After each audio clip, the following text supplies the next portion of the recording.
जाता सोची सोची रूह सरजे रहब न देखावे लायक मुँह सरजे तनी बात समझिए ना।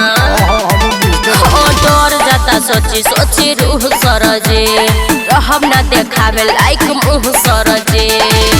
कहनी सामनी रवा पटरास्ट करोगी कहनी सारा जीवा पटरास्ट करोगी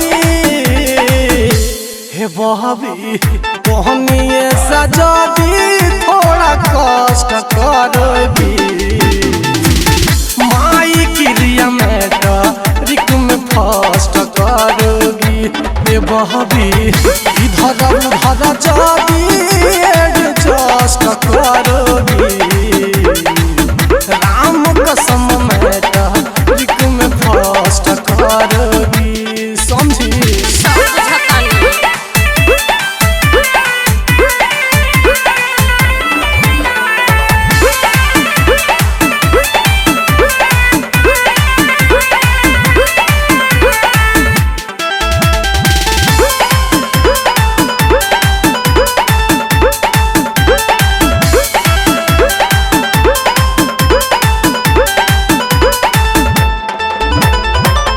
अंग्रेजिया बाउर बागणित जी हिंदी विज्ञान तनी विक संस्कृत जी बड़ी हार्ड है सर। अरे सब ठीक कर देंगे। हाँ ठीक है अंग्रेजिया बाउर बागणित जी हिंदी विज्ञान तनी विक संस्कृत जी। जो भी बोलना है स्पष्ट करोगी जो भी बोलना है स्पष्ट करोगी ए बहबी कहनी सजादी तुम कष्ट करोगी विद्या कसम में रिक में फर्स्ट करोगी ए बाबू कहनी सजादी तुम कष्ट करोगी फर्स्ट डिवीजन से फर्स्ट करोगी। ऐसा का कष्ट करना पड़ेगा।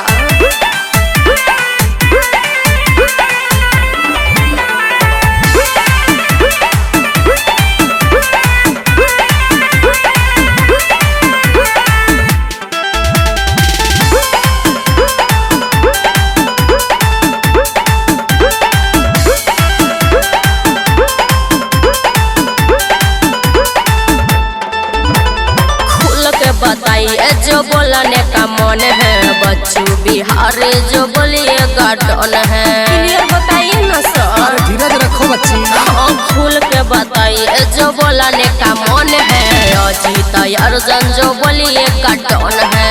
रातो पूरा नाइट नाइट नष्ट करोगी रातो पूरा नाइट नाइट नष्ट करोगी ए बॉबी पूरा रात जागने का कष्ट करोगी तबे बिहार बोर्ड फर्स्ट करोगी ए बाबू गुरुजी के बतिया का ट्रस्ट करोगी तबे मैट्रिका में फर्स्ट करोगी। अरे तुम्हारे भले के लिए ही समझा रहा था। नहीं दादा ना।